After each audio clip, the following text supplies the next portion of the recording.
A primeira igreja bíblica de Araçatuba posta este vídeo para a edificação das pessoas que assistem, mas incentivamos você a sempre frequentar e participar do culto e ministérios em sua igreja local, seguindo a ordem de Hebreus 10, 25, que diz: "Não deixemos de congregar, como é costume de alguns. Antes, admoestamo-nos uns aos outros, tanto mais quanto vedes que vai se aproximando aquele dia."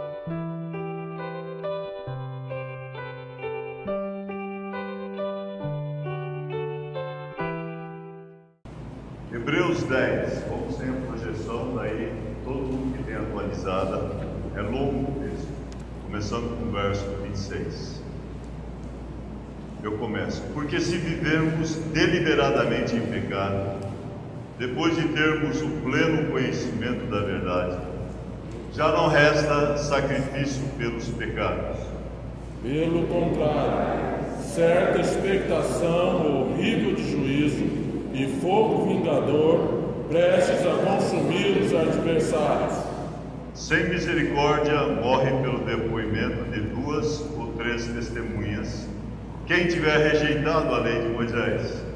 De quanto mais severo castigo julgais, vós será considerado digno aquele que calcou aos pés o Filho de Deus e profanou o sangue da aliança, com o qual foi santificado, e ultrajou o Espírito da graça?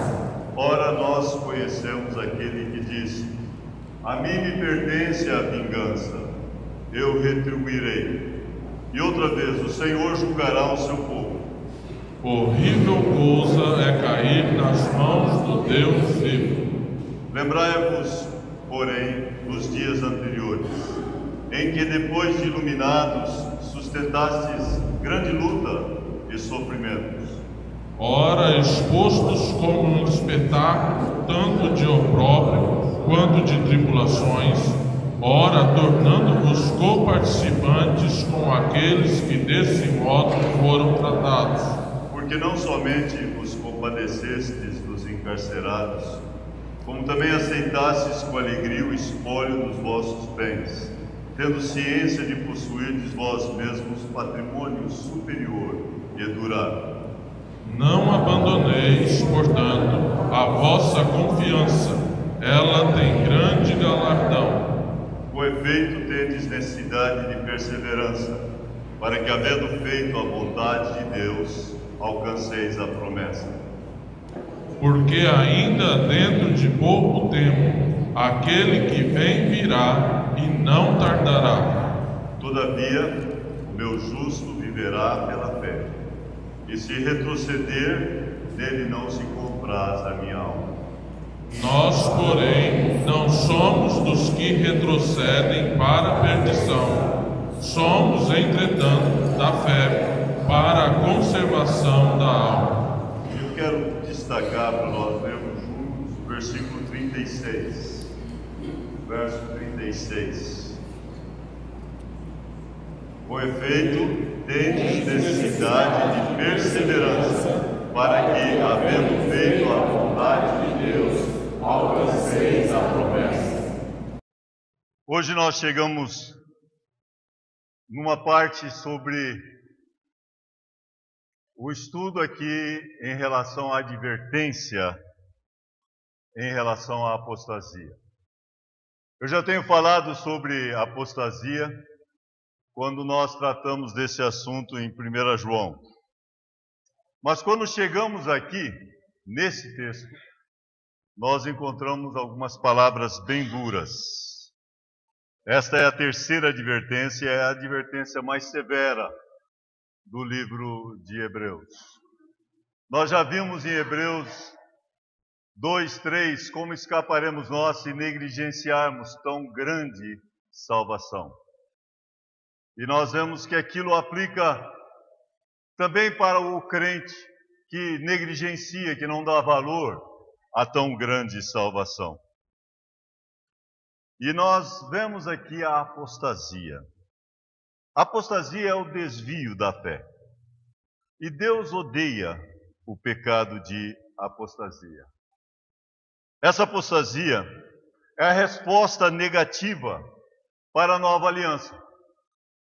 O que nós estudamos na semana passada foi uma resposta positiva para a nova aliança. Nós vimos como que nós aproximamos pela fé. E ao aproximarmos pela fé, nós temos essa entrada livre através do novo e vivo caminho. Passamos pelo véu, entramos na presença do Senhor e aproximamos com o coração sincero, pela fé. Depois nós observamos também que nós nos firmamos pela esperança. E como precisamos ter esta firmeza espiritual. Firmes nas promessas de Jesus. Firmes nas promessas do meu Salvador. Mas daí nós tratamos sobre considerando pelo amor. Nesta parte de considerar pelo amor, nós vimos que devemos estar animando um ao outro, estimulando o amor e as boas obras. E também observamos a importância de reunirmos na igreja. Nós temos que estar juntos na igreja. Só assim que nós vamos poder crescer espiritualmente. Então não deixemos de congregar, como é o costume de alguns. Antes façamos demonstrações, quanto mais vemos que o tempo aproxima. Mas depois desse texto mais positivo, uma resposta positiva, esta nova aliança, chegamos aqui nesse texto. Um texto bem negativo. Um texto que traz uma resposta negativa à nova aliança, uma resposta que é uma resposta na qual nós não queremos nos enquadrar. Pois aqui é uma resposta da apostasia, daquele que ouve, até tem parte nos benefícios do Evangelho. Mas como nós vimos aí na capa do boletim, ao invés de seguirmos pelo trilho reto, nós saímos, desviamos. Oxalá que não tem ninguém aqui que desvie, que se torna um apóstata. Turner tinha sido criado num lar cristão rigoroso. Quando criança, considerou se tornar um missionário. Disse que tinha aceitado a Cristo umas 7 ou 8 vezes. Depois que sua irmã morreu, apesar das muitas orações de toda a família, ele ficou decepcionado. Ele se decepcionou tanto com o cristianismo que ele disse que quanto mais ele se afastava da fé, melhor ele sentia. Já pensou? Quanto mais ele se afastava da fé, melhor ele sentia. Eis aí um exemplo de apóstata. Alguém que desvia da fé. Apostasia é o desvio da fé. Apostasia é o desvio da verdade. E nós não podemos responder negativamente ao convite de Deus. A apostasia é a resposta negativa para esse convite.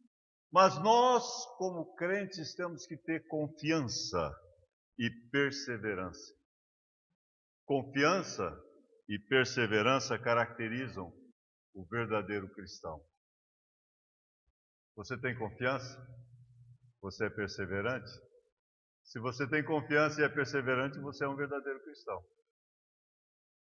Por isso que nós destacamos também a parte que temos que perseverar. O verdadeiro cristão vai perseverar. Vamos então olhar em nosso texto, observar alguns aspectos dessa apostasia. Começando no verso 26. Já começando no verso 26, vamos encontrar uma definição da apostasia. Diz assim: porque se vivemos deliberadamente em pecado, depois de termos recebido pleno conhecimento da verdade, olha só essas palavras, já não resta sacrifício pelos pecados. A natureza da apostasia, definida aqui, é aquele que recebe a verdade e rejeita a verdade. É a pessoa que tem toda a informação, todo o conhecimento, mas desvia da verdade. Em 2 Tessalonicenses 2:2 diz que o Senhor vai voltar, uma das características é que vai ter apostasia, vai ter o desvio da fé. Nos últimos dias virá a apostasia. Jesus também predisse isso em Mateus 24:10, que nos últimos dias muitos irão apostatar da fé. Mas notem que aqui fala a pessoa que vive, está sublinhada a palavra, deliberadamente em pecado. Acho que todos aqui entendem, não significa que você não peca mais, não tem ninguém aqui que não peca mais. Mas viver deliberadamente em pecado é você saber que você está em pecado e você continua em pecado e você planeja continuar em pecado. Você não faz nenhuma maneira de desviar daquele pecado. Você está sempre entrando e continuando e deliberadamente está pecando. É triste essa situação. A pessoa que entra nessa situação é uma pessoa apóstata, porque ela desvia da fé. O que leva essa pessoa a fazer isso? Tem algumas coisas que levam a pessoa a ficar nesse caminho da apostasia. Uma maneira é através da perseguição. Vem a perseguição, e Mateus 24, 9 e 10 fala que vindo a perseguição muitos vão apostatar da fé. Então, diante da perseguição, a pessoa vai apostatar da fé. Também vem através de falsos ensinos. Muitos falsos mestres vêm ensinando a palavra de Deus, mas com alguma modificação. E ali levam as pessoas a desviarem em caminhos errados. Pessoas ficam coceira no ouvido, diz 1 Timóteo. Fica querendo ouvir novidade. Tantos estão atrás disso e também acabam desviando. Também através de provação. A palavra provação ou tentação é usada, mas em Mateus capítulo 13, que fala sobre os terrenos onde a semente cai. Tem aquela semente que cai entre espinhos, que diz que vindo a aprovação, a pessoa acaba desviando. E há muitas pessoas que também tomam uma decisão, mas uma decisão só daquele momento. Mas no momento, na hora que começa a vir a aprovação, já se desviam. Também tem a questão do mundo, mundanismo. Não ameis o mundo nem as coisas que há no mundo. Quantas pessoas que se desviam por causa do mundo. Infiéis, não compreendeis que a amizade do mundo é inimiga de Deus? Aquele que quiser ser amigo do mundo constitui-se inimigo de Deus. Tinha uma pessoa que era companheira de Paulo, Demas, trabalhou junto com Paulo. Mas Paulo teve que dizer na sua carta em 2 Timóteo, Demas, tendo amado o presente século, me abandonou. Mundanismo. Há muitos Demas também que acabam amando o presente século e abandonando. Também nós poderíamos dizer a negligência, isso já citei no verso de Hebreus 2:3. Como escaparemos nós se negligenciarmos tão grande salvação? Mas tem aqueles que simplesmente abandonam a igreja. Vêm por um tempo, mas daí abandonam. Os desigrejados. O fato é que o verdadeiro cristão vai querer estar junto com o povo de Deus. Estava pensando, na verdade não tem mesmo desviado. Sabia? Um desviado, se ele continua desviado, é porque ele nunca foi salvo. Se uma pessoa realmente é salva, ele vai acabar voltando. Ele não vai aguentar ficar no mundo, ele não vai aguentar. Mas se a pessoa continua, gosta, é que nem voltar ao lamaçal, a porca lavada, voltando ao vômito, voltando ao lamaçal. aí é porque realmente não teve uma mudança interior. Portanto, a gente vê aqui, já de início, quando a pessoa tem entendimento da verdade, até se beneficia da verdade e daí abandona, ela se torna apóstata. Quando a pessoa continua pecando ou vive na prática deliberada do pecado, essa pessoa é uma apóstata. Essa é a natureza da apostasia. Mas notem o segundo aspecto, o resultado da apostasia. O resultado da apostasia começa no final do verso 26. No final do verso 26 tem uma frase aqui tão dura. Diz assim, verso 26, última parte: já não resta sacrifício pelos pecados. Já não resta sacrifícios pelos pecados. É o pecado deliberado que traz aí uma condenação certa. Se vocês quiserem ver exemplos disso, em 1 Samuel 3,14 fala sobre Elia naquele texto, que a iniquidade não seria perdoado para sempre, porque foi pecado deliberado. Mas na sequência, verso 27, continua as palavras duras. Pelo contrário, certa expectação horrível de juízo e fogo vingador, prestes a consumir os adversários. Aqui nós observamos, dentro do resultado da apostasia, que um julgamento virá por certo. Irmãos, nós temos que saber que Deus é bom, mas Deus é justo. Considerai a bondade e a severidade de Deus. O texto que segue aqui trata desta severidade. Nós observamos que inferno não é brincadeira, né? Tem muita gente que gosta de ficar brincando. Eu quero ir para o inferno porque lá eu vou estar bebendo, vou estar lá com meus amigos, vou estar... Ah, tá, sim. Queimando, um verme que nunca morre. Não vai ter festa lá no inferno, não. E nós observamos que inferno é uma realidade, e Cristo falou até mais sobre o inferno do que o próprio céu, para alertar as pessoas sobre não indo para esse lugar tão terrível. E notem que ainda no verso 28 diz que o que rejeita morre. Verso 27, deixa eu concluir aqui. Certa expectação horrível de juízo e fogo vingador, prestes a consumir o adversário. Palavras duras, não são? Fogo vingador, prestes a consumir, sem misericórdia morre pelo depoimento de 2 ou 3 testemunhas, quem tiver rejeitado a lei de Moisés. Na lei de Moisés era severo, quando a condenação vinha não tinha escape. Mas sabe de uma coisa? A nossa lei hoje é mais severa até. Porque quem rejeita Cristo também não tem escape.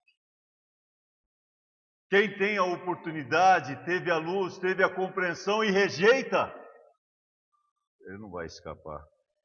O que rejeita vai morrer, sem misericórdia morre pelo depoimento de 2 ou 3 testemunhas. Isso no Velho Testamento. Mas veja no Novo Testamento, de quanto mais severo o castigo julgais vós, será considerado digno quem calcou os pés do Filho de Deus, profanou o sangue da aliança com o qual foi santificado e ultrajou o Espírito da graça. Aqui nós vemos 3 aspectos difíceis que pessoas chegam a fazer, mas são pessoas apóstatas. Calcou os pés do Filho de Deus, profanou o sangue, esse sangue nós temos cantado bastante sobre. Profanou o sangue da aliança, a nova aliança de Cristo, e ultrajou, insultou o Espírito de Deus. Talvez você pense aqui que é o pecado imperdoável. Sabe qual que é o pecado imperdoável? Rejeitar a Cristo, porque não crê em Cristo. No momento que você, depois de convencido, rejeita Jesus Cristo, então não tem jeito. Mas continua, versículo 30 e 31. Eu vou ter que continuar aqui. Olha que interessante que está acontecendo comigo. Só para os irmãos verem. Já aconteceu no passado também. Ficou preto. Tudo preto. Eu não tenho anotação nenhuma aqui. Então vamos sem anotação. Verso 30. Ora, nós conhecemos aquele que disse: a mim me pertence a vingança, eu retribuirei. E outra vez, o Senhor julgará o seu povo. Agora notem que está tratando da severidade de Deus.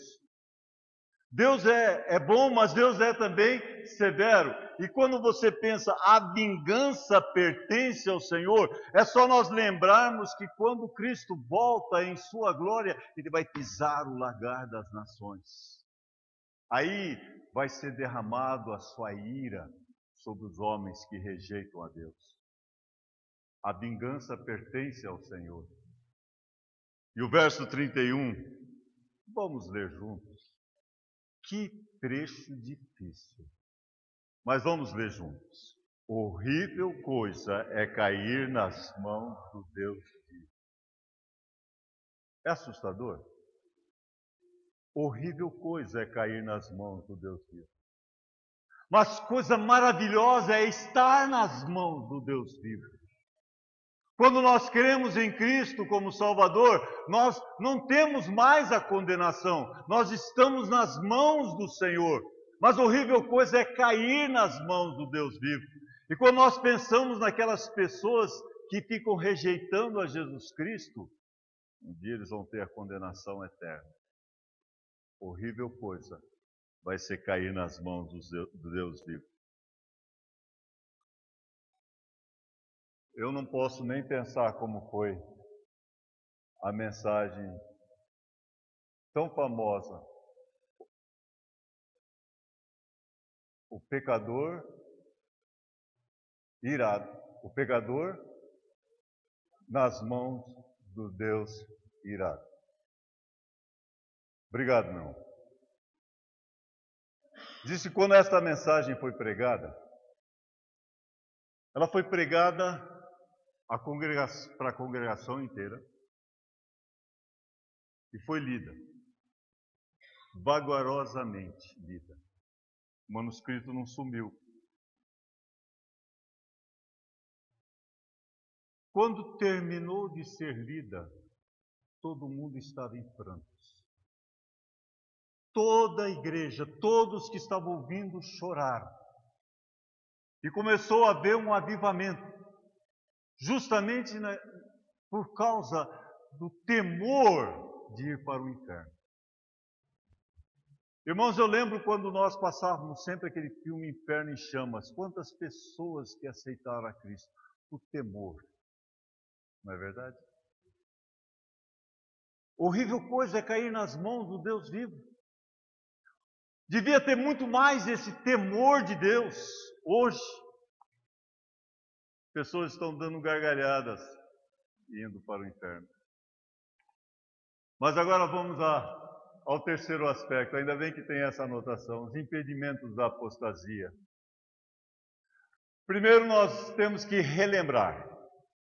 E tem alguns fatos, e vai ser bem mais rápido também para nós relembrar. Alguns fatos dos versos 32 a 34 que nós vamos ter que extrair direto do texto. Lembrai-vos. Está vendo que o texto diz, lembrai-vos. Tem algumas coisas que nós temos que lembrar. Lembrai-vos, porém, dos dias anteriores, em que depois de iluminados sustentastes grande luta e sofrimento. Nós temos que lembrar, olhar para trás, do tempo que houve sofrimento, houve lutas. Verso 33, ora, expostos como em espetáculo, como opróbrio quer dizer vergonha, quanto de tribulações, ora, tornando-vos coparticipantes com aqueles que desse modo foram tratados. E aqui nós observamos que o autor está falando, lembra de como foi no passado. E sabe, é uma das coisas que nós como igreja precisamos sempre lembrar. para não perdermos o primeiro amor.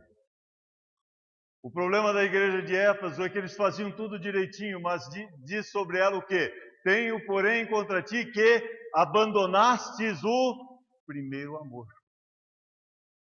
Lembra, pois, de onde caístes? Arrepende-te e volte à prática das primeiras obras. Nós temos que lembrar do que aconteceu, dos sofrimentos que muitos de nós passamos desde quando aceitamos a Cristo como Salvador. Porque o fato é que todos os que querem viver piedosamente em Cristo Jesus serão perseguidos. Nos foi concedida a graça não somente de crermos nele, mas também de padecermos por ele.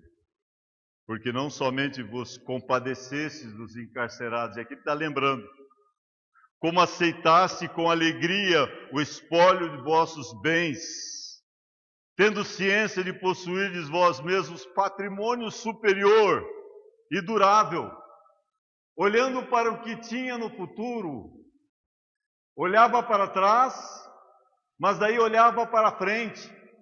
Ao olhar para frente, olhava para aquilo que o Senhor estava prometendo e promete para todos nós, que é o galardão. Todos nós temos que aspirar a receber galardões. Mas nós só temos uma vida para viver. Só o que fazemos para Cristo é que vai permanecer. E nós temos que ter uma santa ambição de recebermos a coroa da vida, a coroa da glória, a coroa do regozijo, a coroa incorruptível, cada uma das 5 coroas. A coroa da justiça que eu esqueci, né? Mas cada uma dessas coroas deve ser um desejo de nós querermos alcançar, buscarmos receber um patrimônio superior e durável. Por isso que diz aqui, versículo 35, não abandoneis, portanto, a vossa confiança. Ela tem grande galardão. Confiança e perseverança são as características do cristão. Você tem confiança? Você é perseverante? Se você tem confiança e perseverança, você está sendo caracterizado como um cristão. E daí o verso 36, que destaca justamente essa perseverança. Com efeito, tendes necessidade de perseverança, para que, havendo feito a vontade de Deus, alcanceis a promessa. Todos nós necessitamos de perseverança. E o verdadeiro salvo vai ser perseverante. Mas veja que é necessário perseverarmos. Depois de nós fazermos a vontade de Deus, nós vamos alcançar a promessa. Mas chegando ao fim, num texto tão longo, né? Diz aqui, porque ainda dentro de pouco tempo aquele que vem virá, e não tardará. Na hora que eu estava chegando na igreja, acho que foi o Emerson que falou, Cristo vai voltar. Amém. Cada dia nós temos que lembrar, Cristo vai voltar, não tardará. Lembrei daquela música, não tardará. Faz tempo, né? Mas realmente, Jesus está prestes a voltar. E nós temos que viver já pensando, hoje pode ser o último dia da minha vida. Agora que eu estou vendo o Emerson lá atrás. Não foi isso, Emerson? Hoje é o último dia, pode ser o último dia da nossa vida. Nós temos que viver para Cristo assim, aguardando a bendita esperança e a manifestação da glória do nosso grande Deus e Salvador Jesus Cristo, porque ainda dentro de pouco tempo aquele que vem virá e não tardará. E aí vem a frase de Lutero, hoje deu certo, né? Castelo forte. O justo viverá pela fé. Essa frase aqui foi a frase que mudou toda a vida de Lutero, pois ele viu que o verdadeiro justo vai viver pela fé. E geralmente nós gostamos de explicar que a ênfase em cada livro, e aí eu lembro do meu irmão ensinando Hebreus. Alguns estavam falando que estavam me vendo pregando aqui na frente, estava lembrando do João. Mas João gostava de falar daquele jeito, lembra? Em Romanos o justo viverá pela fé. Em Gálatas é, o justo viverá pela fé. E em Hebreus é, o justo viverá pela fé. Vamos falar juntos? A ênfase de Hebreus? A ênfase em Hebreus é, o justo viverá pela fé. De novo, o justo viverá pela fé. Nós começamos pela fé. Nós temos que continuar pela fé. É a única maneira. O justo viverá pela fé. E o verso 38, depois de falar isso, ele diz: todavia, o meu justo viverá pela fé e se retroceder. Lembrou do apóstata. Apóstata é aquele que desvia da verdade. Se retroceder, não me compraz a minha alma. Deus não tem prazer naqueles que voltam atrás. Atrás não volto não. Estou seguindo a Jesus. Se retroceder, não me compraz a minha alma. Verso 39, aí o autor de Hebreus vai dizer: nós, porém, não somos dos que retrocedem para a perdição. Somos, entretanto, da fé para a conservação da alma. Vamos dizer juntos? Não somos dos que retrocedem para a perdição. Somos, entretanto, da fé para a conservação da alma. Você está dizendo que você não é apóstata. Se você é um justo que está vivendo pela fé, você não é das pessoas que vão retroceder. Aqueles que retrocedem, retrocedem para a perdição. Você é daqueles que são da fé para a conservação da alma. Finalizando, minha filha já pode preparar para vir cantar. Nem a conclusão não está aqui. Mas está aí esse quadro que nós colocamos. Irmãos, é tão real isso. Tem muitos que têm desviado. Estão no trilho certo. O trilho, o caminho de Jesus. Mas de repente se desviam completamente e se tornam apóstatas. A apostasia e a infidelidade a Deus são características dos nossos últimos dias. Muitos vão apostatar da fé. Muitos que dizem ser cristão ou que afirmaram ser cristão vão apostatar da fé, porque realmente não creram em Jesus Cristo. Não colocaram a sua completa confiança no Senhor. Não perseveraram, porque confiança e perseverança é característica do verdadeiro cristão. Eu ainda tenho uma conclusão ali, mas só foi de recordação. Vamos dizer essa frase que eu fiquei repetindo? Confiança e perseverança caracterizam o verdadeiro cristão. De novo, confiança e perseverança caracterizam o verdadeiro cristão. Agora pergunta para a pessoa do lado: você tem confiança e perseverança?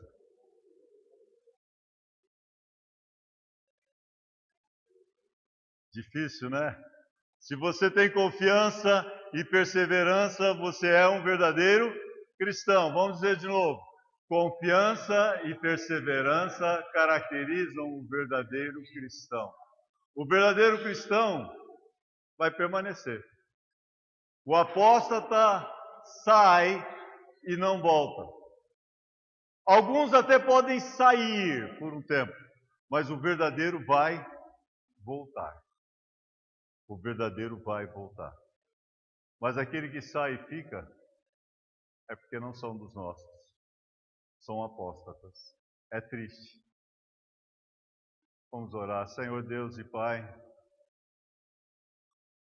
obrigado pela Tua palavra.